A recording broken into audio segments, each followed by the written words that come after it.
Thanks for checking out the Brad and John Show podcast. This segment of the show is brought to you by John Combest's book, Stalking, Harassment, Internet Trolling, A Guide to Recovering and Rebuilding After Online Attacks. It's a great reference if you've ever been the unfortunate target of a social media attack.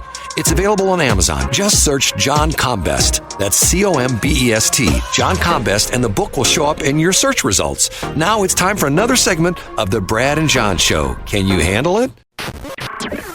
Hey, it's me, Egbert. E-G-G-B-U-R-T. Check out my website at egbert.com. Now it's back to those two dudes who told me they would bring in big ratings. They better are their history. Here are Brad and John. John, I don't talk about this much, but remember the movie Ghost, the Whoopi Goldberg and all the famous people, Demi Moore, people in that movie. Remember that? Yeah, that was Patrick Swayze, right? Right, Patrick Swayze. I forgot about him, yes. And Whoopi Goldberg, she had the position. She was like a soothsayer, like a predictor of the future. She was a savant, whatever you want to call it, as far as that kind of stuff is concerned. I'm a lot like that as well, too. And I've got the vibrations. I feel the vibrations right now. I think that, we talked about it last break, but I'm feeling that Dean Plocker will put his hat in the ring for Secretary of State. I mean, do you think that might happen, John? Stop the presses, Brad. First of all, we've had a discussion about your vibrations and what you should do with the Hitachi during the show. Secondly, Scott Fawn, who you can follow on X as @ScottFawn, just tweeted that House Speaker Dean Plocker has announced that he is indeed running for Secretary of State. You could find the statement if you go to X, go to @ScottFawn. And Scott has it up, and it's a statement where Dean Plocker talks about fighting Zuckerbucks. He uses, I like this phrase, Brad. He banned Zuckerbucks from infecting our elections. Not affecting and not destroying, but infecting. Ugh. Now hold it. Nobody wants an infection. So there it is, ladies and germs. Dean Plocker is in the race. So now it's a free-for-all, Brad. How did he ban? What was his position where he banned those? And I thought that they didn't ban them. I thought that Zucker spent a lot of money in the state of Missouri. No? Yeah, I don't remember exactly how it worked. I don't remember exactly what legislation Dean had, but I'm sure he'll point it out, Brad. Okay. Did you see, and I should have sent you this before we went on the air, did you see this very, very, very in-depth report from Channel 5 KSDK about Andrew Bailey and the... I did. This was a Mark Maxwell joint. The Hazelwood High School thing. Okay? Yeah, boy. Hazelwood East. Maxwell really had he really went in deep on the DEI thing, didn't he? Give an overview for folks who haven't seen it yet. Well, and by the way, you can find the link at johncombest.com today. I have to tell you that by the nature of the beast, most of the time when you go to a TV website for a story, usually most of the story is going to be their video. They're going to show their package, what they call it, where maybe the reporter's standing up in front of a place or is interviewing somebody like that. This was a very well-researched piece, which is very, very, very, very long, which is unusual for a TV website, which the interesting thing about it is you and I have already talked about this, and the interesting aspect of this is that John and I have some crazy, weird correlations or connections to this story in that John graduated from that very high school. You went to that high school, correct? Yeah, for sure. And I lived on the street where the assault happened. So it's to the point where, and then over the course of the last, 10, 12 days or something like that, you and I have pointed out many, many, many errors in the reporting and the errors in people making crazy statements. First off, was it Valentina Gomez? Yeah, calling for the mayor of Hazelwood to resign, which is a good 8 to 10 miles away. Right. She doesn't realize that Hazelwood High School and Hazelwood Central and Hazelwood East are not in Hazelwood. Hazelwood West is in Hazelwood. That's a pretty important point. Right. Then the reporter at NPR, St. Louis Public Radio referred to it as Hazelton, H-A-Z-E-L. Correct, which he corrected. T-O-N. Yeah. And then my knowledge of the fact that what a lot of people don't realize is the majority of the Hazelwood School District is in unincorporated St. Louis County. Because correct, yeah. And that's the truth for the situation with both Hazelwood East and Hazelwood Central. The only school, as far as the high schools are concerned, that actually are in a city is Hazelwood West.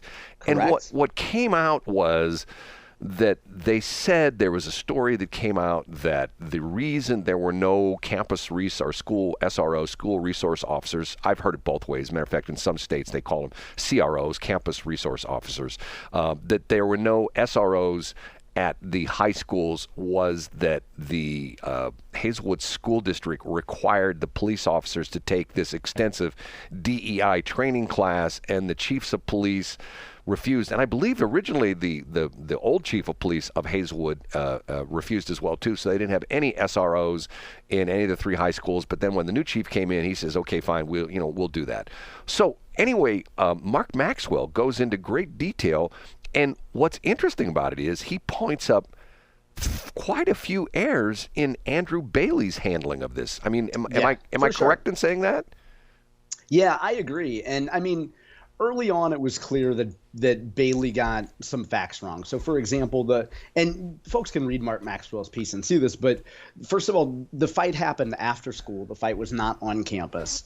And I think one of Bailey's retorts was that school resource officers, can hear chatter about fights, but it was pretty thin. And yeah, I would suggest folks take a look at it. I mean, Maxwell does a really thorough job. Now, if you're Andrew Bailey, you're obviously going to point to DEI as one of the things because it's a way to bring race into it. But correct me if I'm wrong here, Brad. Maxwell's point is that the fact that police officers were not there had to do with the fact that the police chiefs decided to not participate. And Maxwell points out, doesn't he, that 2 of the 3 police chiefs that declined to take part are now gone, have been replaced, and all that. So in other words, Maxwell's making the point that it was the police that chose not to be there. It wasn't Hazelwood East or Hazelwood School District's lack of desire for these officers. Well, correct? I have heard from a source that I have that the whole deal came down to the fact that the school district didn't want to pay anymore, that the school district offered, because the school districts pay the police department for the most part, and that the school district essentially decided they declined on paying the money. Now, the whole thing revolves around, and if you look at the big picture issue, this whole crazy thing, the whole thing revolves around the George Floyd incident in Minneapolis, where essentially all of a sudden the police were toxic. No, if you got a police officer who is in your school, he's a threatening figure. He's a guy or a gal with a gun. He's an authority figure, and that is threatening the high school students. They don't need that. And don't forget, not to interrupt, Brad, but also don't forget, especially here in St. Louis, go back to 2014, and St. Michael Brown came before St. George Floyd. Right, and the whole situation is police are bad and they're terrible people, and if they pull you over, if you're a minority, they pull you over. They pick on you. They pick on you, and they don't ask you for your driver's license. They just rip you out of the car and yank your pants off and turn you upside down, and hopefully your driver's license fall out of your pocket. I'm being facetious, of course. Yeah. But they give you the Rodney King treatment. Right. They treat you like you're high on PCP or maybe fentanyl. Well, in other words, that police officers are bad. And I've made the point on several occasions that the body cam thing, to me, is proving the law of unintended consequences, in that the intent for the body cameras for police departments, at least the people who were pushing for the body cameras, to show how bad and terrible these police officers are. And probably 90, maybe even more, 95% of the videos that show up from the body cams show the exact opposite, that the police officer used incredible restraint, incredible restraint. and it's the scum the ne'er-do-wells. Right, it's the scum bum criminals who were the ones that, just last night we had a situation where we had a New York City police officer shot and killed. He's investigating a car that was illegally parked, and the guy shot him. And once again, you can go on there's channels on YouTube. There's a guy by the name of, I think he's out of San Antonio, and he's an ex-cop, and he really does this very well. He's called Donut Operator, and it's sort of a weird name, but he posts all these videos, and some of them you're just going like, okay, I can't believe. And once again, the idea being, these are videos where police officers pulling someone over for speeding, and then things go terribly wrong. Not because the police officer instigated it, because the whatever you call it, the perpetrator or the person that was involved in the investigation, the subject of interest. Yes, the subject of interest. Thank you very much. Does just bizarre, weird stuff. I mean, you've seen the videos of unfortunately. I mean, there's one famous one of where the police officer, I think this was in Iowa, the police officer pulls over a woman and she won't stop, and he makes the mistake of walking in front of the car. She takes off. He ends up on the hood, and the video is another police officer comes up on the scene, and the dash cam video of the second police officer is following the car with the police officer on the hood of the car as she's trying to, steer left and right and try to shake him off. And finally she goes through like an industrial park and hits like a curb or something like that, and the police officer's thrown off the car, and he does like 3 or 4 somersaults, and I'm going like, okay, that's not good. And once again, the whole thing started where he pulled her over because she had expired plates or something like that. It's like, okay. Yeah. Well, and let's bring this back. So let's bring this back to the schools issue. What we'll have here, so Maxwell did a really detailed breakdown of it. If I was Bailey's office, I would look at it and be like, man, we got to tighten up all this stuff. Like, we got to make sure that we get these facts, like, really, we got to get this buttoned up before we put these kind of statements out. That's number one. Number two, if you look at, we've talked about this on the show before, Brad. A lot of us, particularly those of us on the right wing, you know how I feel about this, of the idea of immediately suggesting that it is a hate crime just because the victim is white and the perpetrator was black. And she's been named by the New York Daily News and others as Marnice DeClue. If this one, I still assert, Brad, that if this Marnice DeClue was in a fight with a young black woman, I don't think that she would have paused mid-beating and said, we are sisters in intersectionality and victimhood. Let me hold you close and we will talk out our disagreements. This behemoth would have taken a black girl's skull and cracked it into the concrete just as quickly. So that's number two. And then number three, Brad, if you look at what has gone on in the Ferguson-Florissant School District, and we don't mean to make this story too North County centric, as Brad and I tend to do, but like if you go on 270 just a little bit further west, you reach the Ferguson-Florissant School District, which has McClure High School, which is where St. Michael Brown went.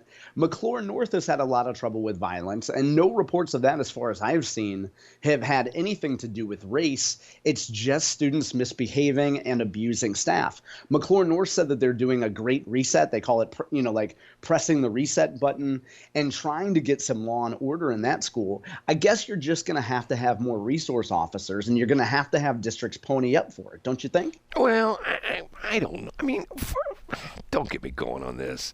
I mean, to me, the whole educational system is broken. I mean, from kindergarten all the way up through college, the whole system's broken, and on many different fronts. I just don't think that what they're, I mean, how many times have you seen this where, not necessarily in our area, but school districts around the country where they're getting to the point where they're essentially, hey, you don't need to check all these boxes to graduate. We're just pushing. Oh yeah, I mean, it's the dumbing down. You're absolutely right. Of course, Brad. You're just pushing people through. And now the deal has come out with the colleges. If I mean, there's so many aspects of this. The whole FAFSA thing. This whole crazy. Oh yeah. There's this FAFSA meltdown, which now I'm reading that will be the death of certain small colleges because they rely so much. If you don't know what FAFSA is, what does FAFSA stand for? Do you know? Federal application for something.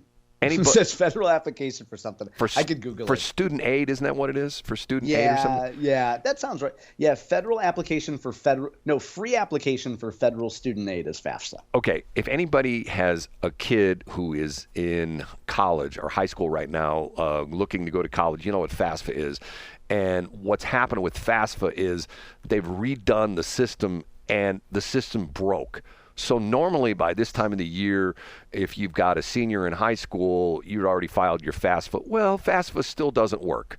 And there's all these people who are going like, okay, it's, next week it's going to be April, and there's only a couple months left of school, and we're trying to get nailed down where our kid's going to go to college. And me, at this point, I'd say, don't send your kids to college. It's a waste of money. But we know how you feel about it, and I think folks know how I feel about it too. Well, anyway, going back to the deal with the Channel 5 thing, it's a very interesting read. It's a very long read. Mark Maxwell does a great job at this. And I will say this, I am no fan nor detractor of Andrew Bailey. I've made a couple comments, which maybe you could call them tongue-in-cheek, that is he actually the Attorney General of the state of Missouri, or is he the spokesperson for the Attorney General office of the state of Missouri? Because of the number of media interviews he's everywhere. You know, I mean, you turn That's on your TV, there he is. You turn on your radio, there he is. You know, you go on Facebook, there he is. You know, I mean, matter of fact, when I went through McDonald's the other day and I placed my order, when I got up to the window, the guy, hi, I'm Andrew Bailey. I'm your secretary, your attorney general. Yeah, that was amazing. He's everywhere. And then you said at McDonald's, you said, aren't you guys offering donuts and when? And by the way, why does John Combest call us oinkers? John, sometimes you say things I'm going like, I don't think I would have said that, but that's John Combest. Yeah, that's me, Brad. That's the cost of doing business here. The other thing that Mark Maxwell pointed out, and I would make this clear too, or I think it's an interesting part of his story, is that he pointed out the Warren County, I believe it was a Warren County, or maybe Webster County Citizen. There was a paper last year that did a piece. Andrew Bailey gave a talk, and Andrew Bailey said to this Republican crowd, hey, I'm not going to be like Eric Schmidt. I'm not going to go around suing everybody. I'm not going to go into every county and ask for your documents and whatever. And then I remember, folks who follow Missouri politics closely will remember that I linked to that story and highlighted it aggressively.